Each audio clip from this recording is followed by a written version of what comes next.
Okay, everybody ready?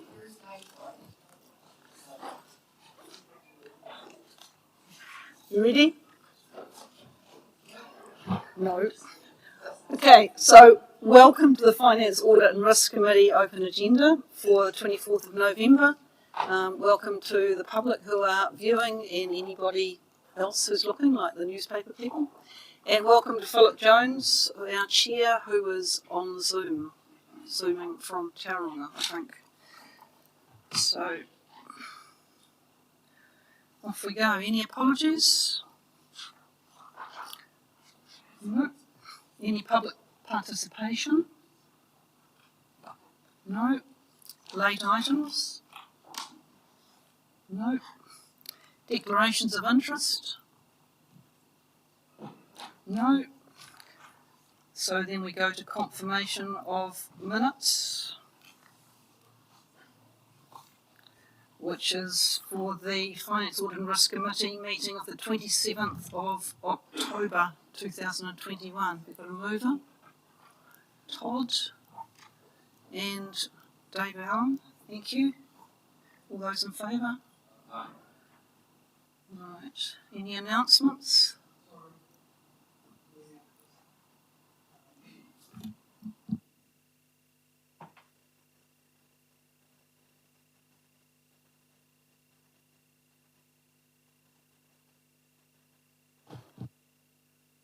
That's on.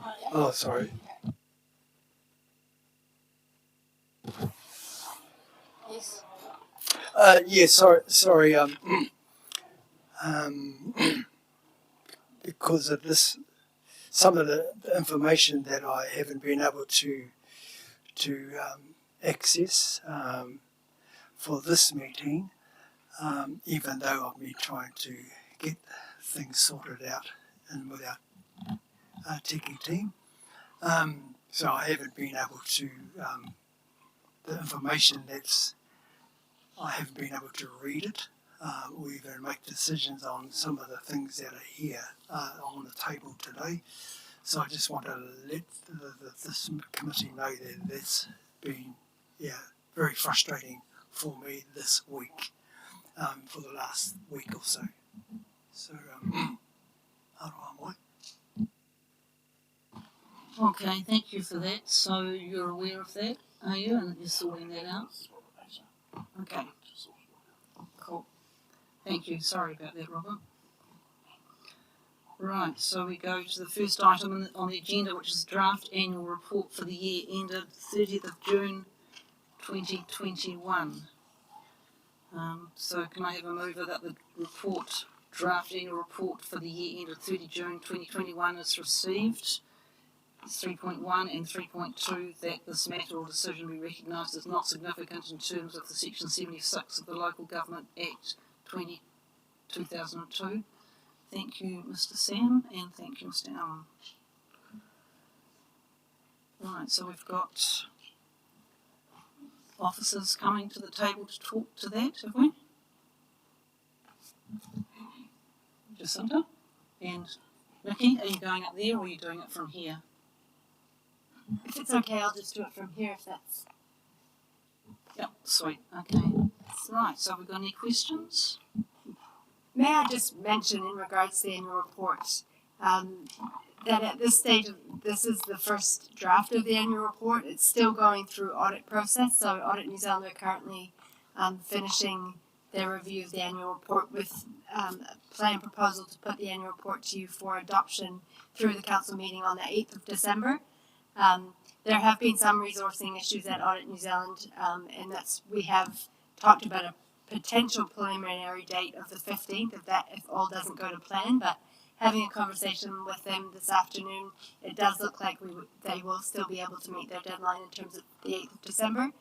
In terms of questions and answers around the annual report, it is a big document, and we're aware that there may be a few of you that would like to talk about it in more detail and have a bit of a question and answer session around the report. So what we could do as an option is hold a discussion next week with a chance for you to have some more informal Q&As. But what we would look to do is, in making sure that those are visible to everyone, is to record those questions and the answers, or if you wanted to send in questions and include those questions and answers in the final annual report document that goes up for adoption as an appendix for the 8th of December meeting. Thanks, Jacinta.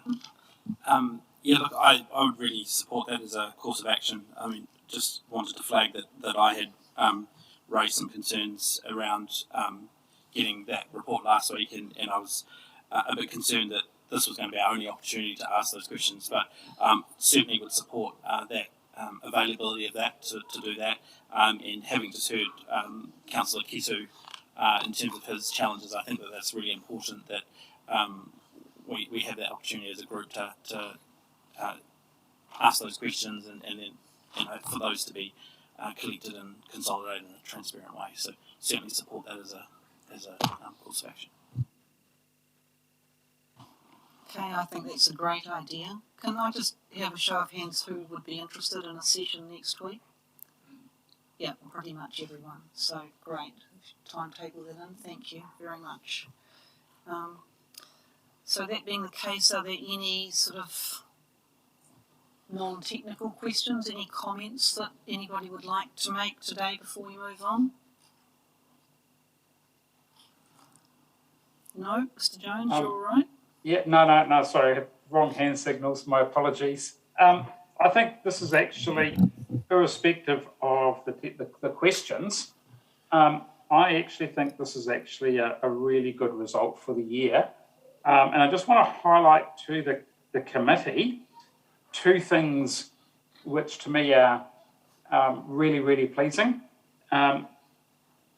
We actually had a budget of $32 million of CapEx, or 32.6 to those who are precise, and we spent $31.7 million. So that's an outstanding result compared with previous years. And as a result of that, you would expect normally debt to increase, and debt as per the budget was 116 million, and debt at the end of the year was only 108. So I think from a holistic perspective, this is a really good result. Now, I know I've got some points of clarification, but at a holistic level, this is actually a really good result for the Horowhenua district. Thank you. And Councillor Allen, is it your button that's pushed or is it Mr. Jackson? Right, coming up with the wrong name. Thank you. Thank you, Madam Chair. I was just going to say that we need to be quite careful how we deal with the surplus on the basis that it needs to be well explained, because a lot of people will see that as the fact that the council's taken too many rates. So, and the other comment I've got is that the executive summary from the Mayor and Chief Executive needs to be, will be the part of the report that most people will read. And so that needs a lot of attention, I would suggest, that's all. Yep, totally agree. Parihara? Yes, is that page 6 of the agenda, or where it reads introduction from the elected members and Chief Executive? Greeting tēnā koutou katoa. Or are you talking about the summary for page 4? It's page 15 on the agenda. One thing that I might just note as well is when you get the agenda for the 8th, we will also include the summary annual report, and for a lot of the community, it's a lot smaller. It's a lot smaller and includes this overview, but also includes a lot more digestible version of how we've done for the year. So that goes out and is a lot more accessible than the annual report itself. So just to note that it's a requirement that we do produce a summary as well, but that will be included in with the document that goes out to you for the 8th of December. But in terms of the summary in your question, it is the page 15 of the agenda that has that Mayor and Chief Executive summary. The agenda or report? Yeah, because The agenda. it's not corresponding. Yeah. It's not the same, sorry. The page 15 I'm looking at's obviously different to yours. They are different. We've got separate documents, whereas yours is all in one, I think. In terms of the annual report itself, it's page 6 of the annual report document itself. Oh, yeah, so it is the page I'm referring to. Yeah, so if you look at the contents, it goes vision statement, then introduction from elected members. It's not the mayor and chief executive, and which is why I pay closer attention to us, because that includes us around the table, and we have to be responsible for those statements. So I guess my comment would be then,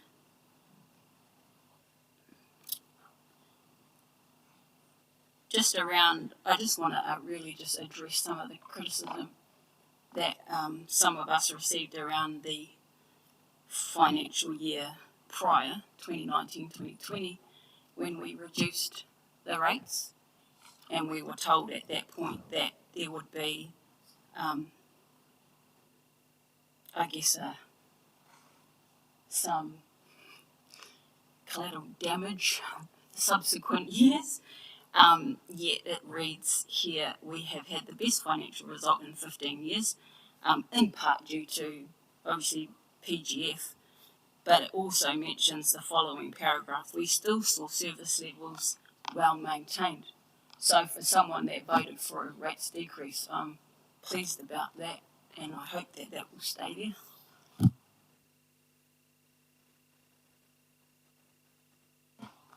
Anybody else? Right, point noted. Right, so back to the agenda. So we are on the third item now, is it? No, we're not, we're at the 4-month report. Okay, so we have a recommendation that the 4-month report, 1st July 2021 to 31 October 2021 be received, and that this matter or decision be recognised as not significant in terms of Section 76 of the Local Government Act 2002. Can we have a mover, please? Thank you, Sam. Seconder, thank you, Ross. Okay, and over to you, Jacinta. Thank you, through you, Madam Chair. The point that I wanted to note, specifically in relation to this report and how that's changed from previous reports, is there's been a fair amount of work done on the forecast. So you'll see through the operating statement and in the comments around the CapEx that there has been some movement in terms of trying to find the best estimate that we have at this stage in terms of what the picture will look like, both from an operating and a capital perspective. I have as well emailed out to all elected members and independent members a copy of the detailed CapEx forecast to assist with the understanding from the capital side. What we've attempted to do there is to provide some commentary for you for some of the key projects and give an indication where projects may be committed. What we would look to do in future years, or sorry, not future years, but later on in this year, is present this in more of a program view, so there isn't quite so much detail, but there is a bit of a grouping of projects from a program perspective. So just to highlight that, that will be something that we'll be looking to do in terms of system improvements over the next little while. Happy to take questions.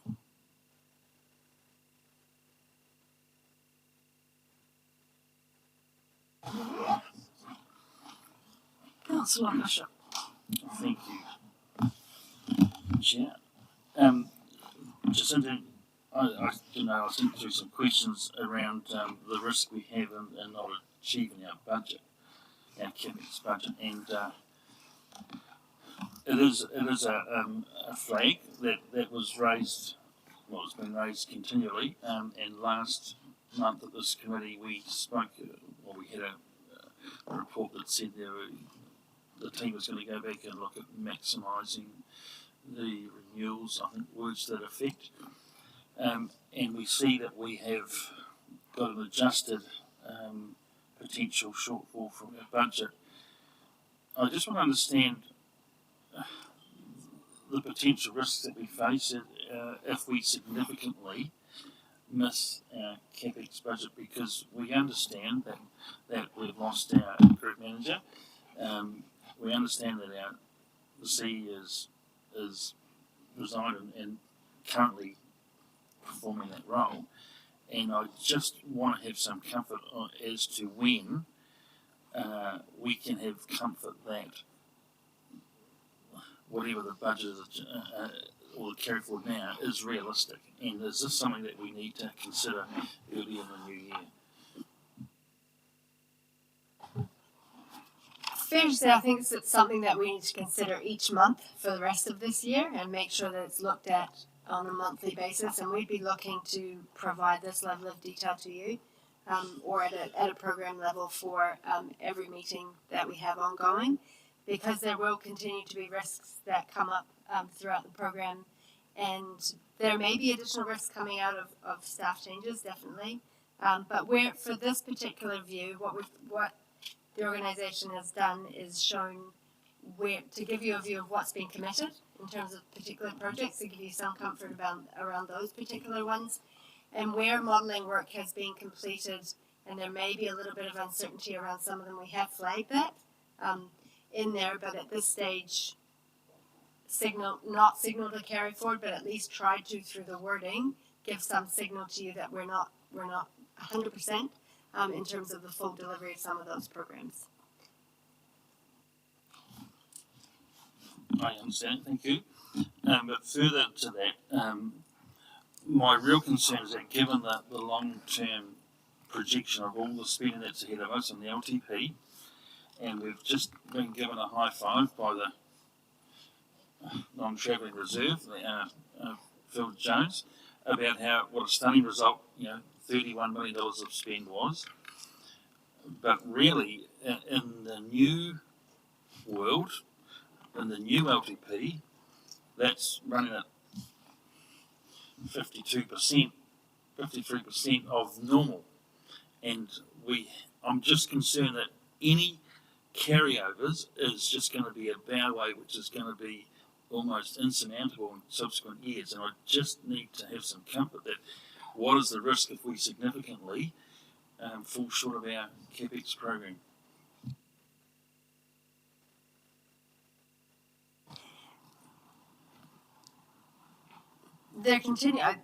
I'm not an engineer, but there does continue to be a risk around if there's more work that needs to be programmed into next year, in terms of if it can't be delivered this year, needs to move into next year. That is a risk in terms of availability of contract and things, but I think through some of the work in terms of the project steering committee, more conversations had around the particular projects that may need to move and why, is that those activity managers or those group managers that are responsible for those particular projects we need to have conversations in the new year to give some surety around the achievability of those either in the second or third year if they do need to move. Thank you. Mr. Jones, did you have anything you wanted to say? No, I think I just agree with Councillor the Bishop that yes, this year's been a success in terms of CapEx, and I think the biggest risk is that not only with staff changes, but with the new environment, that potentially our CapEx program might be severely at risk. And I think we need to, as a committee, clearly monitor that to ensure that our levels of service don't drop, but also that where we can, we make sure that there is no roadblocks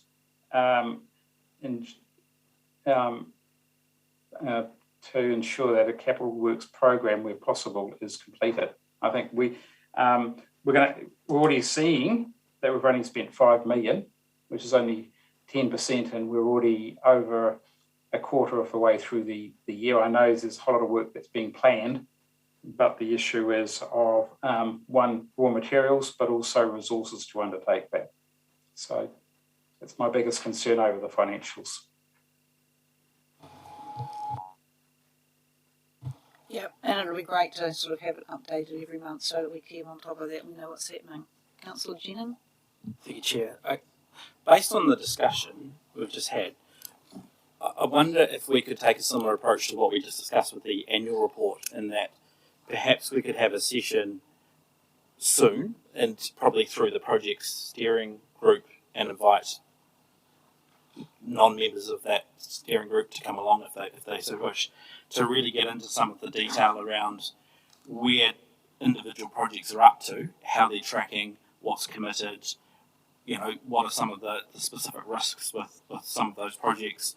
I feel like, I've got a list of questions about specific projects, but there's probably no point talking about that today. I feel like it's something we need to get into and sort of have give officers time to prepare to have that conversation around essentially getting a status update, how we're going to spend, how we're going with contingency, all that kind of stuff. So if there's support around the table for that's what I would be looking to suggest. I think we've got one more project steering group meeting before the end of the year, and I think that might be a useful vehicle to at least start that conversation. Mr. Jackson? I just at a previous discussion suggested we use a traffic light system, and that seems to be very fashionable at the moment. So I just thought that might be useful.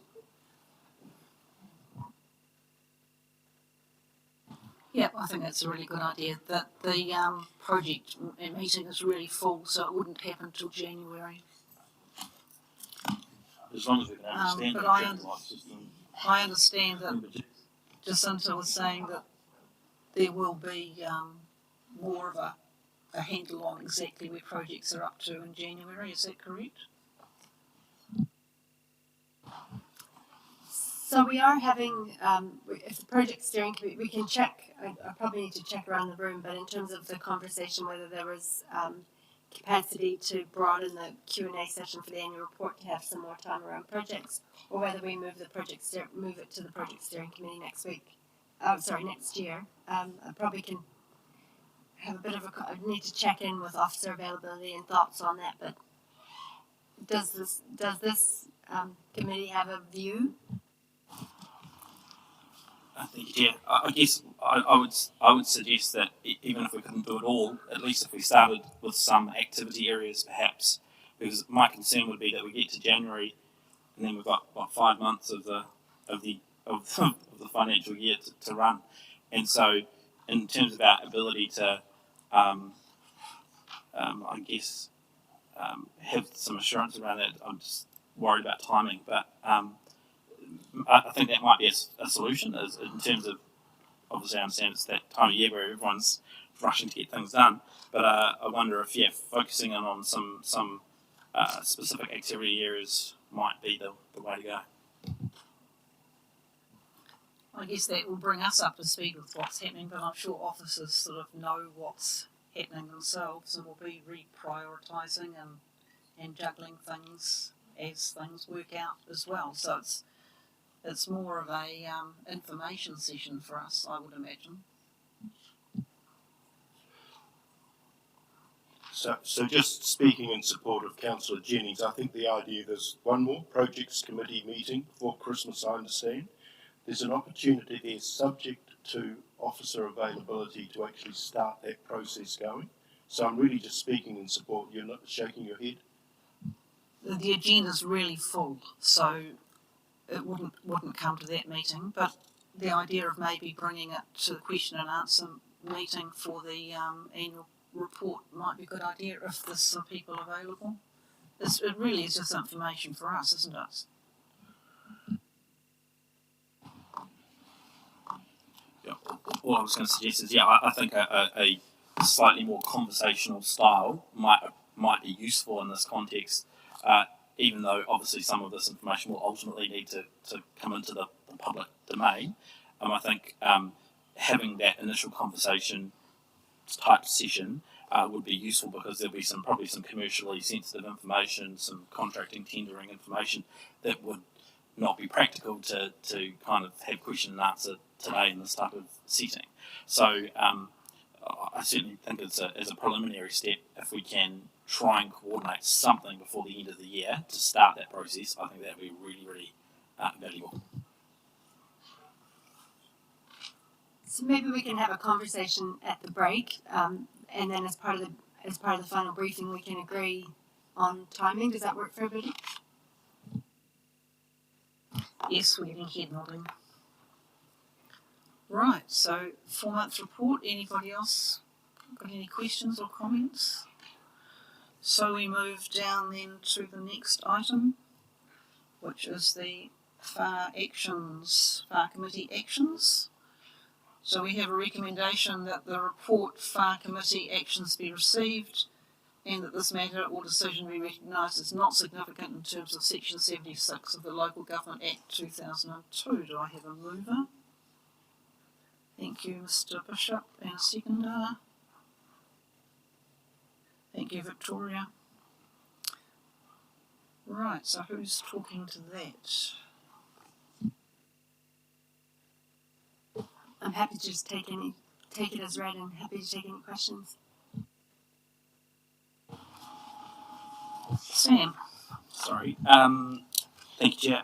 One thing I would like to suggest and seek my colleagues' support for is to add the delegations work stream back onto this list.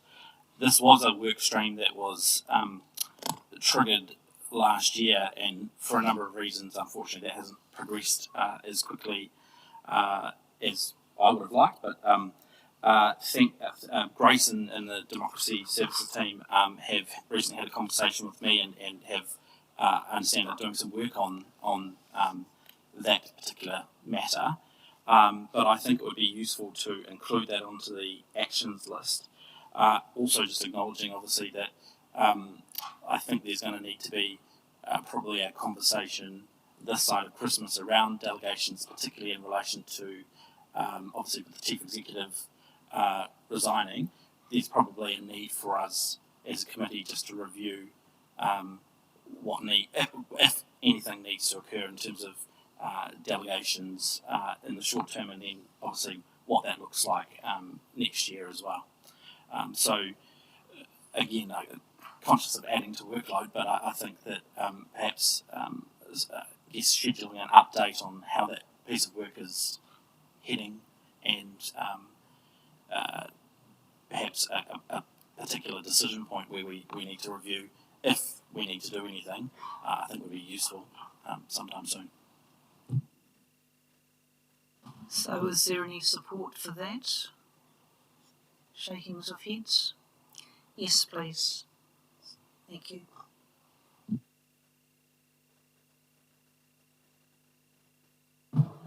Any other items people want clarification about or to be discussed?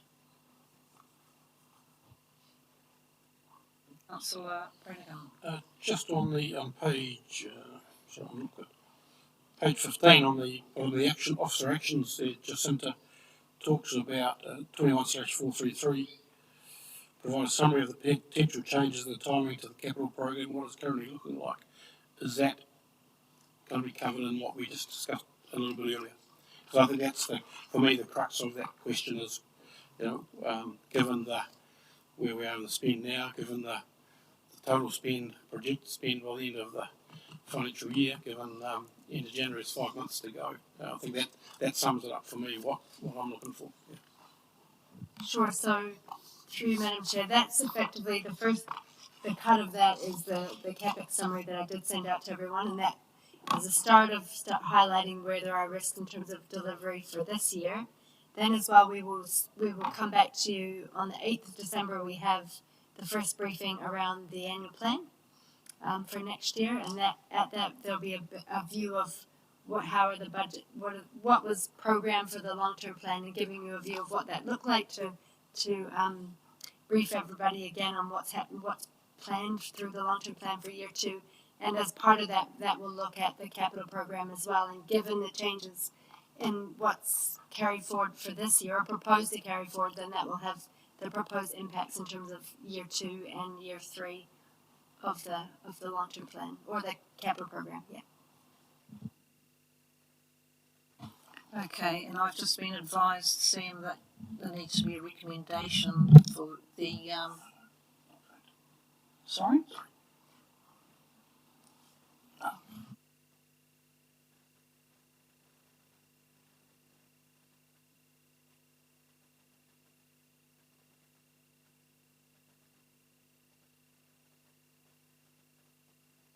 Okay, no. Okay, so I got movers and seconders for the two recommendations, but I never asked everybody whether they agreed or not. So, everybody in favour? Aye. Great.